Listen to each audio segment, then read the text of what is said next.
என் பேரு வாசுகி. நீ தாகத்தோட இருக்கல்ல, முதல்ல தண்ணிய குடி.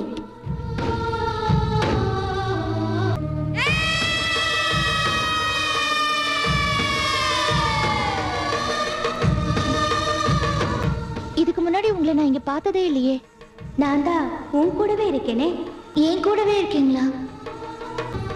ஆமா, நீ இங்க எதுக்கு வந்தேன்னு கூட எனக்கு தெரியும். ஆனா உன்னுடைய வேலை நிச்சயமா நடக்காது. அந்த முயற்சியை கைவிட்டுட்டு நீ ஊருக்கு போ, அதுதான் உனக்கு நல்லது.